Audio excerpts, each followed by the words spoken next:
Hello and welcome to EduCATion Today, a web series hosted by the College of Education at Kansas State University. I'm Debbie Mercer, Dean of the College of Education. This program was created to give voice to important issues in education and to the people who are making a difference. EduCATion Today offers an opportunity to visit with subject matter experts, faculty, and alumni eager to share their life experiences and best practices. Today, we are honored to have Dr. Robert Hachiya with us. Dr. Hachiya is an assistant professor at Kansas State University in the Department of Educational Leadership. He currently teaches courses in ethical dimensions of leadership, principalship, and leadership for diverse populations in the Education Leadership Academies held throughout the state. Prior to teaching at K-State, he spent several years in public education as a teacher in El Saline, Kansas, and as an administrator in USD 501, Topeka, Kansas. His research interests include education law, school safety and security, and the political legislative role in education. He is also the author of The Principal's Quick Reference Guide to School Law. Thank you for being with us today, Dr. Hachiya. We appreciate you sharing your time and expertise with us. Today we're talking about one of your areas of specialty, school safety. So please start off by describing to us what school safety means in 2015 and what are some of the current concerns that administrators face. Well, you and I were just talking before we started here about how when Columbine occurred in 1999, it was so shocking. And the shocking thing is now, even since Newtown, there's been some 95 shootings, school shootings that have taken place. So in our mind, it's really hard to accept that this is happening, but it is still a major concern, even as shocking as it was. I hate to say it, but it's almost like we've gotten used to some of that. And so, we really need to keep concentrating on improving that and sending our graduates out into a world prepared to face that. Another big safety concern, and it probably, I hate to say it's more likely to happen, here in the Midwest, we have to deal with tornadoes. We have to deal with severe weather situations. And so, over the years, we always did fire drills and we do all that, and that's very important. But now doing those types of drills and work on those major events is even more important. So the weather aspect is major for us here in Kansas. Mm-hmm. So you briefly touched on this, but talk about the concerns today that are very different than what they were 5 or 10 years ago. Well, obviously, the social media has really changed, and social media has played a huge role. Obviously, it's very positive, but there's some negatives to go along with it. One of the major negatives is cyberbullying, and as pervasive as it is, we are still obligated as school officials, and particularly administrators, to prevent it and to deal with it and respond to it when it happens. But we are obligated by law to deal with that. And so that's a major piece that has taken place. We also have to worry about school threats that happen, that schools have always had threats, but now they get threats through cyber media. And what's happening in those is it comes off campus, sometimes comes on campus. So administrators become confused on how they deal with them, saying, well, it's off campus. Can I do anything about it? What we're trying to tell people now is don't focus so much on where the message was launched, but instead concentrate on where the message landed. And then if you focus on that and the outgrowth, then you can kind of deal with the situation. That is a major piece in ed law that's occurring right now. It's unsettled, but we're trying to make people administrators so they're not frozen in their tracks and think, I can't deal with that because it was off campus. We're saying you really very much can deal with it, and you're obligated to deal with it. Right.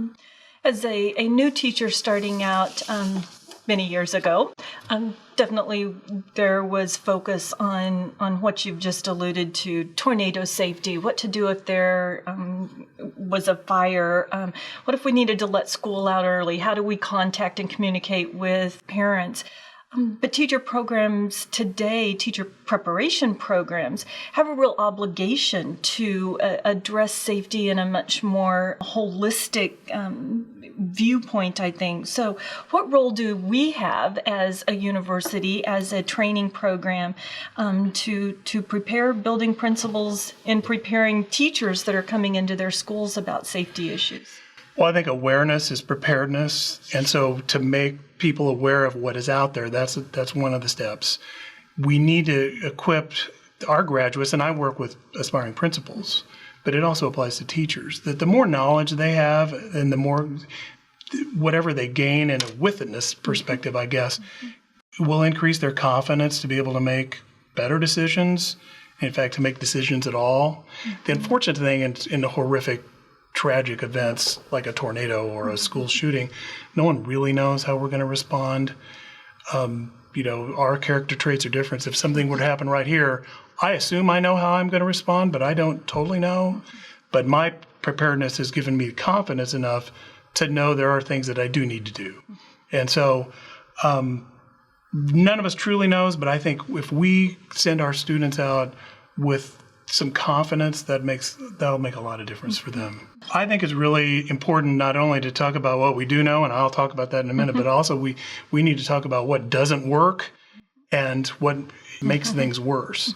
After Columbine happened, there were a lot of things. Zero tolerance really became the buzzword and policy everywhere, which really was an outgrowth of the drug movement. It really wasn't the violence, but then it merged into that, and we turned zero tolerance policies. Everybody's heard of the horror stories of, kindergartners getting kicked out of school for having a spork in their lunchbox. Those things do not work. In addition, we kind of went to heavy law enforcement. Too much law enforcement to the school prison pipeline is a very real thing, and sending a kid ended up in an arrest who was simply targeted for class, that doesn't work either, obviously. So what we do know that works are environmental aspects in the school. And I actually wrote some things down because I thought it was very important to talk about. Let's talk about what works. You have to know your students, and so knowing the students is probably the most important thing to do, which is part of your school culture. And then to go with that is an open communication, and less punitive and more open.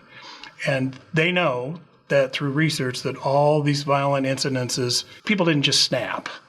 They were on a path. And in order to disrupt that path, you need to know. And most students who committed these acts told someone. And so if we have open communication and we're less punitive, which was the third thing I wrote down, is less punitive and more emphasis on help, then that makes things safer because we're going to hear about them as adults in the building. You're going to have know where your problems are. So data is very important. So there's a lot of survey data to use within the school and with the parents, and climate surveys and that type of thing helps. And also schools should have anti-violence, anti-bullying programs in place. That is also known to make a tremendous difference. And also in conversations, we should have conversations with kids at all levels. And you find out that the younger students, they really want reassurance. That's what they're really seeking that. So that helps them, and that's a communication channel. Middle school students, of course, they just have a lot of questions, and you have to kind of separate the bizarre from the non-bizarre, or however you want to look at that, because they kind of have their own ideas. But high school students, interestingly enough, they'll have answers. And so in your communications with them, they may be able to help us determine how to solve some of these. And so that's important. And an additional one, and we had talked about this, is crisis plans. And crisis plans need to be well articulated. They need to be easy to understand. But perhaps most importantly, they need to be practiced, and they need not to be put in a drawer to just sit there and gather dust, and shouldn't just be glossed over at the beginning of a school year and then forgotten about. They need to be used. So overall, you want to balance your overall mission of the school with your safety plan. Those things put together really help a lot more than knee-jerk reactions of simply trying to profile people or things that just don't really work. Banning black trench coats doesn't solve the problem. Right.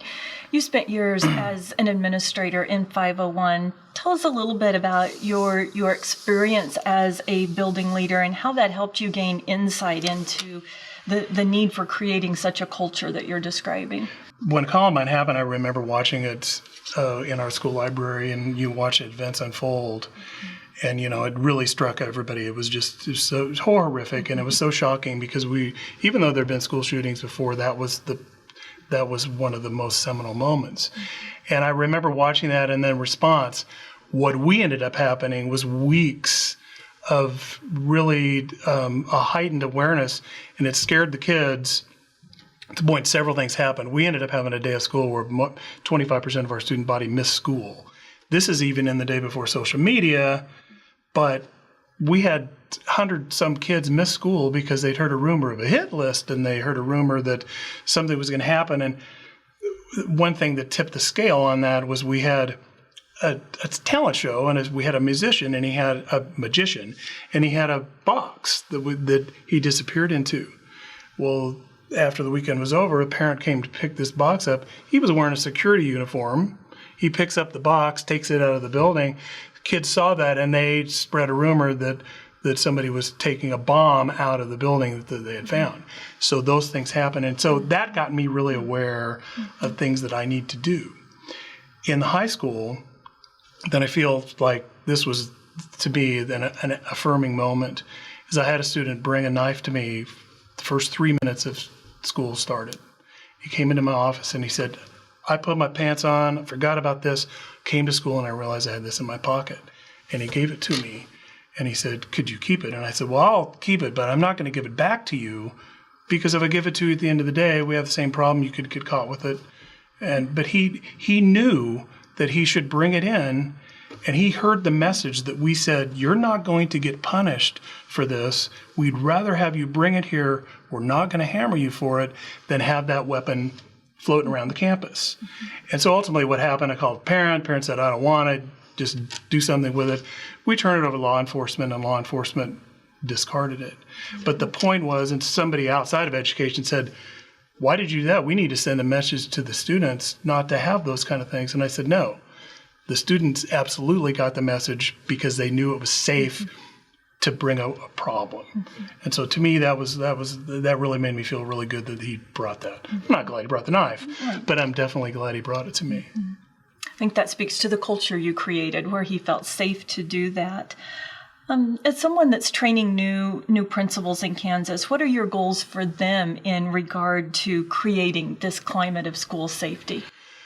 Well, hopefully we're getting this message out in all our classes for our principals, the aspiring principals, through the classes that we have, to try to have them have the kind of mindset that they need to have the proper climate.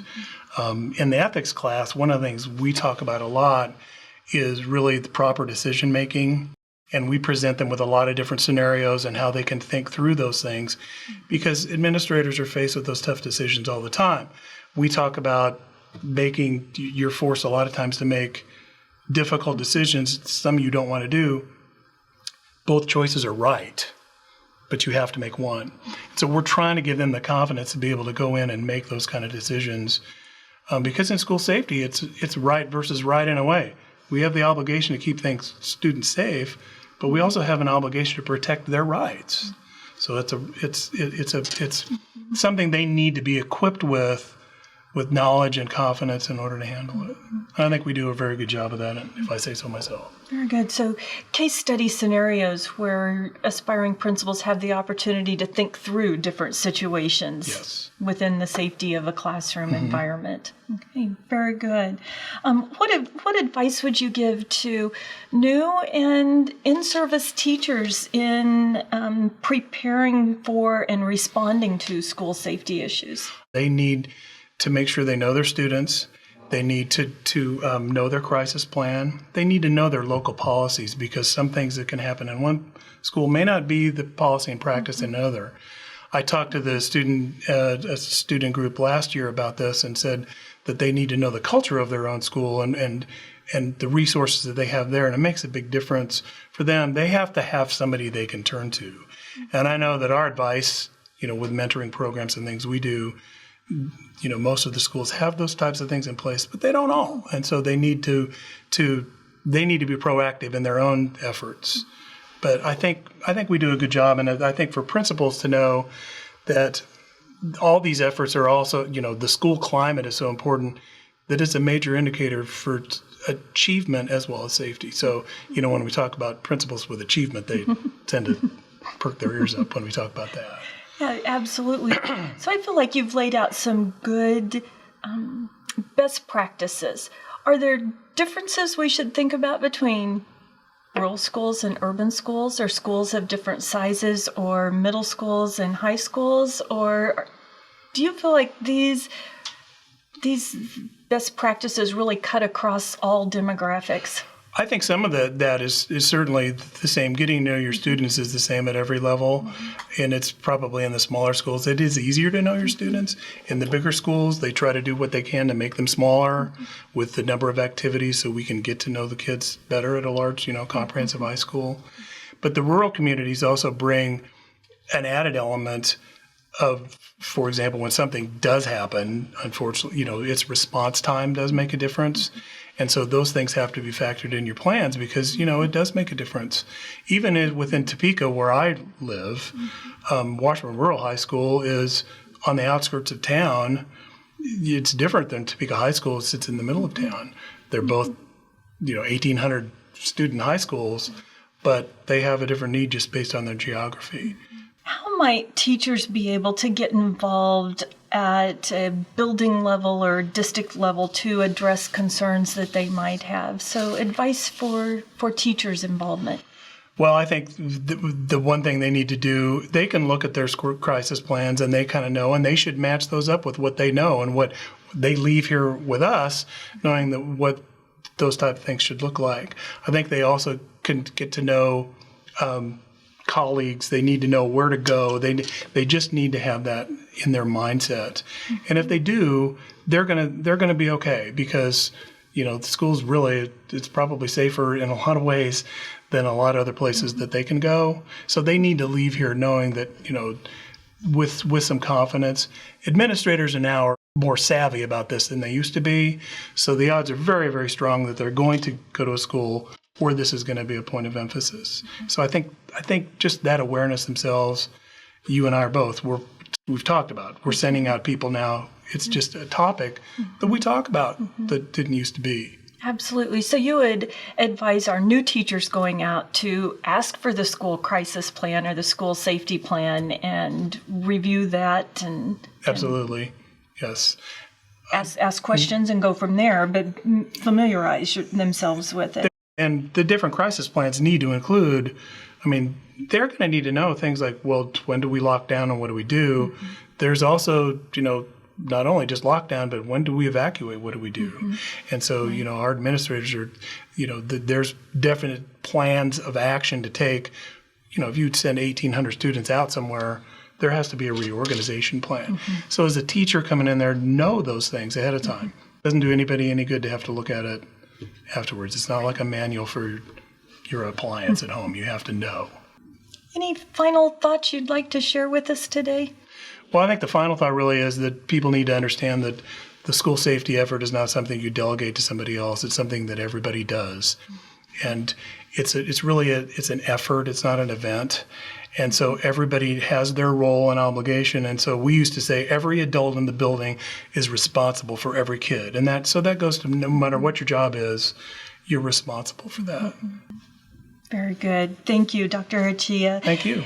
Thank you for watching this edition of Education Today, and we hope that you found the conversation insightful and you'll reflect on some of the best practices that you heard about school safety.